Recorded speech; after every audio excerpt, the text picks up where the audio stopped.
Мудрагелістыя шкатулкі, дзіўныя кветкі, велічны лебедзь і лёгкае павуцінне абярэга павука. Усё золата гэтых вырабаў з беларускай саломкі. Менавіта ў руках майстра ёй належала прайсці няпросты шлях пераўтварэння. У сённяшняй праграме мы з вами даведаемся, што робіць з саломкі жыхарка вёскі Яцкавіча Брэсцкага района Барысюк Марыя Мікалаевна. Усё пачалося з брэсцкай фабрыкі сувеніраў. З сяброўкай вучыліся там каля месяца. Даволі кароткага тэрміну Марыі Мікалаевне хапіла, каб атрымаць базавыя ўменні. Тое, што не паспела асвоіць, спасцігала самастойна. Талент майстрыхі заўважылі, запрасілі працаваць у Астрамечаўскі дом рамёстваў. Качан Надежда Ивановна была первая учительница. Она очень-очень многих научила, только не все стали работать. Потому что соломкой заниматься тоже, заготовить надо ее вовремя, надо сохранить, надо, короче, работы очень много с соломкой. Каб нарыхтаваць саломку, ездзіць прыходзіцца ажно ў Гродзенскую вобласць. Там вырошчвае жыта маці. Знаете, я какой вижу, мастеров много по соломке, ну, кажется, приеду домой и сделаю. Но мне ни одной не получилось работы такой, что свое что-то получается. Ни одной работы не, чтобы так скопировать вот все что-то свое. Сёння Марыя Мікалаевна навучыць нас рабіць самае асноўнае і простае. Гэта пялёстак. А ў выніку у нас павінна атрымацца кветка. Марыя Мікалаевна, раскрыйце, калі ласка, з чаго нам патрэбна пачаць? Ну, нам надо пачаць с этих лепесточков. Гэта у нас ужо заробленая соломка, расщепленная. Да, это уже расщепленная соломка, размокшая, вот это, чтобы она не ломалась, надо ее размачивать. Колькі часу соломка павінна ляжаць у воде?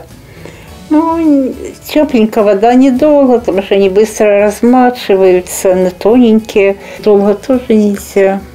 Вот она эластичная получается. Каб атрымалася кветка, трэба спелясці як мінімум 6 пялёсткаў. Калі мы ўжо навучыліся рабіць добра пялёсткі, то да чаго мы потым можам перайсці? Ага. Потом мы берем палочку, до палочки вот такой делаем серединку. Серединку таксама опускаем у воду.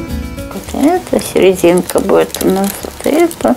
Можно больше таких, можно еще что-нибудь сюда в серединку, но я делаю.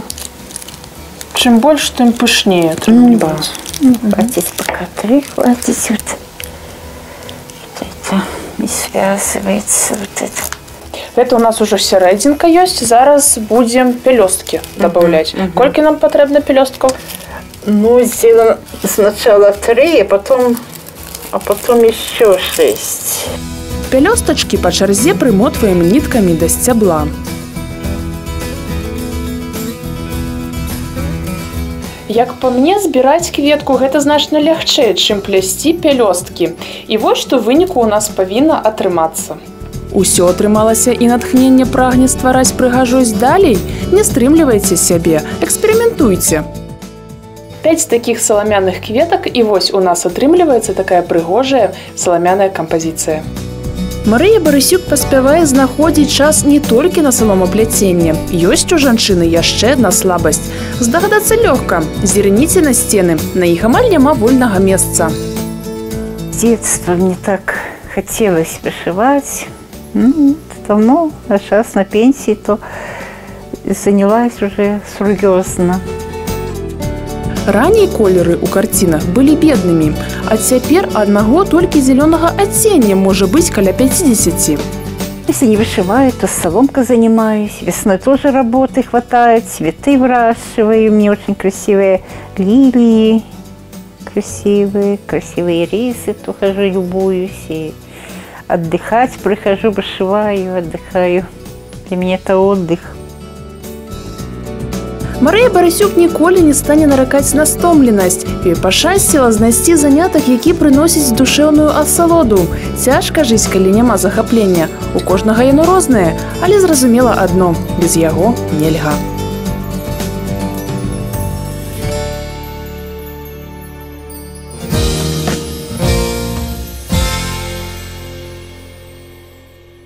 Ці задумаліся вы, што з самага дзяцінства нас акружаюць безаблічныя прадметы і рэчы, тыповыя, але не жывыя. Магчыма, таму апошнім часам мы ўсё часцей прагнем да нечага жывога, аўтэнтычнага, адмысловага, зробленага з душой і сэнсам. Менавіта з такімі рэдкімі рэчамі і дзівоснымі людзьмі я сустрэлася падчас сваёй камандзіроўкі ў Ганцавічы, але аба ўсім па парадку. Ледзьве улоўная, крышачку сумная усмешка кранае вусны, калі вяртаешся ва ўспаміны дзяцінства. Кожны раз з асцярожнасцю і пяшчотай дакранаешся да таго, што было зроблена рукамі продкаў.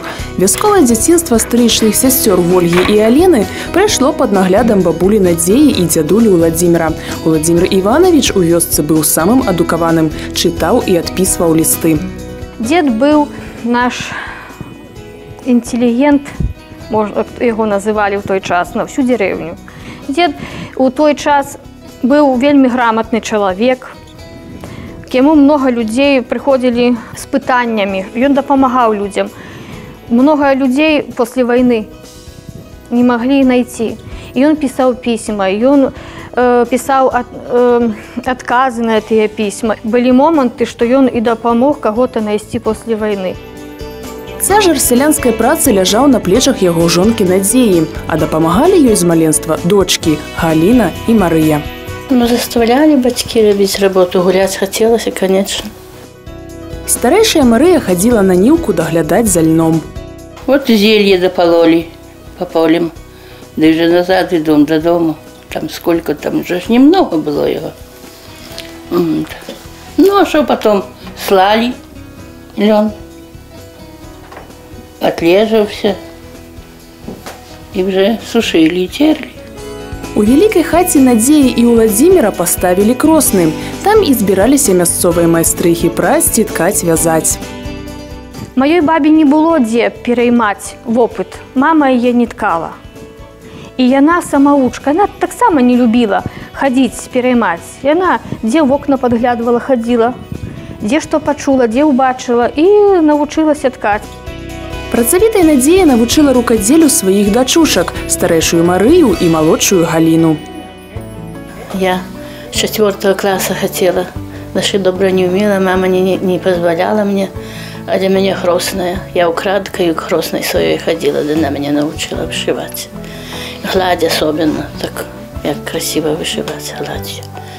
А крестиком уже, когда мамы научилась, як подросла. Моя мама не любила ходить по суседям, по сяброўкам, размалёўваць узоры. Некалі сходила суседка до суседки, убачила узор. О, я хочу такі, возьму, перайму. Мама моя не любила. Она любила сама рисовать. Ці якую дзе капу мы купим, ці якія шторы магазинные купим. Она поглядела, дзе перарисовала. Потом стала я подрастать, допомагала ёй рисовать. Ну, не только маме допомагала, тете Марии, ну, хто просил.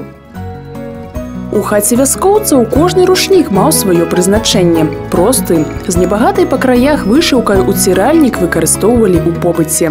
Самы прыгожы, набожнік, быў прызначаны для ўпрыгожвання іконы. А гэта ў нас будзе самы старэйшы. Гэта ўжо нашай бабулі, бабы Надзі. Гэтаму рушніку будзе ўжо 100 гадоў. Вот. Некалі яна была дзеўкай да вайны, яна вышывала. Палатно тоненькое. Но мы зараз, на жаль, не знаем. Но решили, что это может быть намятка. Полотно ткалось на намятку, бо было, разница была намятку, ці просто так полотно. На намятку это надо было самые тонкие ниточки. Прабабулін шлюбны касцюм – сямейная рэліквія. Яму каля 120 гадоў, а захаваўся ён амаль у ідэальным стане. Прабабуля ткаць не умела, магчыма, яшчэ па той прычыне, што не ва ўсіх тады былі кросны. Счыталася, у багатых былі кросны. Замуж надо было ісці. Яна гэты шлюбны касцюм вышыла. Не пакідала бабуля Надзя без увагі і ўнучак. Побач з сабою садзіла за кросны старэйшую Алену. Самым цікавым для яе было сукаць цэўку. Но за это можно было атрымаць, если плохо. Слабо наматана, яны ж нитки з'язджаюць. И уже баба кричала, уже показывала, как надо держать ту же нитку, чтобы она не сваливалась из этого всего, чтобы можно было ее и далее это все ткать. Самых малых до ткацкага станка не допускали, і малодшая Вольга крыўдзілася. Не раз даставалася ёй за тое, што сапсавала кудзеллю, пакуль баба Надзя ўпраўлялася па гаспадарцы.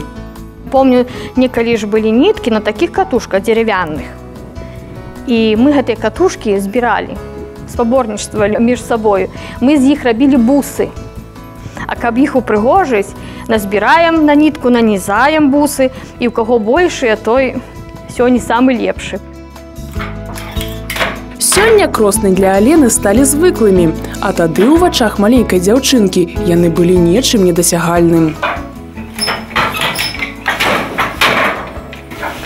Оператор снимая, я вспоминаю, как мы некогда так подглядывали за бабами, не раз получали челноком. Для детячей это машина великая, стукая, грукая, шумная. Пытались помогти, то, что говорила баба, там надо было там досочку повернуть, там ниты поднять. Ну, что говорили, то ему помогали, робили. Але ж ткаць навучыла Алену матуля. Спачатку ткалі ў бацькавай хаце. Когда уже у нас дома ставили кросны, как бы все этой системы не знала, как там что заправляется. Давали готовое, я сидела ткала. Потом уже как бы понимала, что это надо уже знать, учиться этому всему. Пачалі далучацца іншыя ткачыхі-сваячкі па татавай лініі. Так два рода моцна знітавала не толькі агульнае жыццё, але і творчасць. Яны захавалі унікальныя і непаўторныя традыцыі ткацтва. Ну, приходят дети на кружок записанные есть, ходят к нам, учатся. Тоже сразу начинается, ну это ж тоже долго. Полотно, хотя бы ткать, научиться ровное полотно. Ну вот так вот и дочка пришла. Ёй стало цікаво. Жывая ніць звязвае старэйшае пакаленне з маладой зменай. І цяпер ужо мы, нашчадкі, адказныя за тое, каб не разбурыць у паўсядзённай мітусне нябачны мост паміж мінулым і будучым.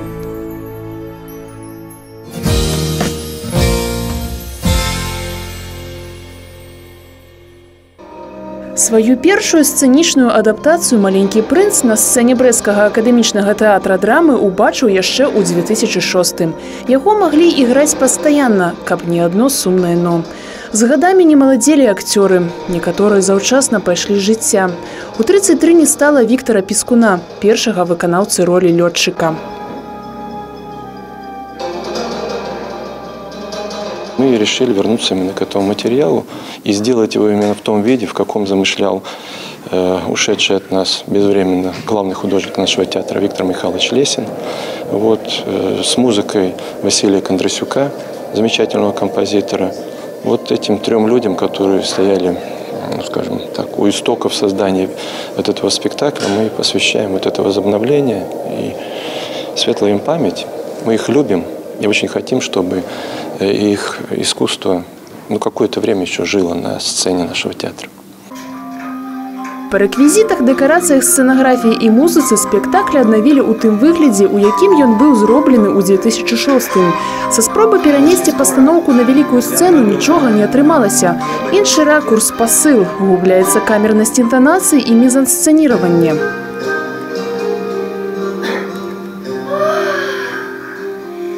Я на силу проснулась. Ой, прошу прощения. Я еще совсем растрепанная. Мы не можем, к сожалению, спросить Виктора Михайловича, как он бы видел этот спектакль в нынешнем времени. Он не ответит нам. Мы подумали, что пусть он останется так, как в его эскизах и есть. И музыка Кондрасюка, он сказал, когда написал, что, говорит, ты знаешь, я пишу реквием. И, между прочим, вот финальная мелодия, она звучала тогда, когда мы прощались в театре с Василием Васильевичем. Сярод маладой плеяды акцёраў толькі двое – Олег Бузук і Геннадзь Чурыкаў засталіся са старога акцёрскага складу. Прайшло больш за дзесяцігоддзе, а для выканаўцы ролі караля Геннадзя Чурыкава спектакль «Маленькі прынц» застаецца ўсё такім жа, дарагім сэрцу. Змянілася адно – успрыманне сябе і сваёй ролі. Повелеваю тебе то зевать, то не зевать. Послушай. Я не потерплю непокорства. Между прочим, я абсолютный монарх. Ваше Величество, а чем вы правите? Всем. Всем? Да. И этим всем вы правите? Да. И звезды повинуются вам? Звезды повинуются мгновенно. Я терпеть не могу непокорства. Буквально несколько месяцев назад мы узнали, что этот спектакль восстанавливают, и мы очень обрадовались, потому что внутреннее душевное тепло, воспоминания о прошлых артистах. А вось Іван Гізманд, ён жа «Маленькі прынц», першы спектакль не бачыў і нават з казкай Экзюпері не быў знаёмы. З адчуваннем вялікай адказнасці і цікавасці за тое, як успрымуць глядачы спектакль, ён адкрыў ім усе патаемныя куточкі сваёй душы. За ее жалкими хитростями я должен был угадать нежность. Цветы так не последовательны. Но я был еще слишком молод. Я еще не умел любить. Прошлый спектакль, насколько мне известно, там игрался более 150 раз, наверное. И зритель хорошо воспринимал. И хотя бы, как это говорится, планочку-то нельзя опускать, а только поднимать. Я ответил тебе первое, что пришло в голову. Ты не видишь, я занят серьезным делом. Серьезным делом? Серьезным делом? Ты говоришь, как все взрослые. Все ты путаешь и ничего не понимаешь. Я знаю одну планету, на ней живет такой господин с багровым лицом. Он за всю свою жизнь ни разу не понюхал цветка. Он ни разу не посмотрел на звезду. Он никогда никого не любил и никогда ничего не делал. Он занят только одним, он складывает цифры. И с утра до ночи твердит одно. Я человек серьезный, совсем как ты. А на самом деле он не человек, он гриб. Вярнуліся да гэтай пастаноўкі яшчэ і таму, што не так шмат у тэатры спектакляў для сярэдняга і старэйшага школьнага ўзросту. «Маленькі прынц» будзе цікава не толькі для моладзі, алегарычная повесць – адна з лепшых выхаваўчых кніг у сусветнай літаратуры. Люди перестали что-либо узнавать. Они покупают вещи готовые в магазинах. Но ведь нет таких магазинов, где торговали бы друзьями. Поэтому люди больше не имеют друзей. На мове казкі яна размаўляе з людзьмі любых узростаў пра жыццё і смерць, любоў і дружбу. Вучыць таму, што зусім проста быць шчаслівым. Трэба толькі ўмець атрымліваць асалоду ад водара кветак, захада сонца і не пакідаць тых, каго любіш. Пустыня тоже красивая. Знаешь, от чего так хороша пустыня? Где-то в ней скрываются родники. Да. Будь то дом, звезды или пустыня, самое прекрасное в них то, что не увидишь глазами. Зорко, одно лишь сердце. Неверагодную канцэнтрацыю жыццёвай мудрасці можна атрымаць на прэм'ерным паказе адноўленага спектакля «Маленькі прынц», які адбудзецца 18 сакавіка.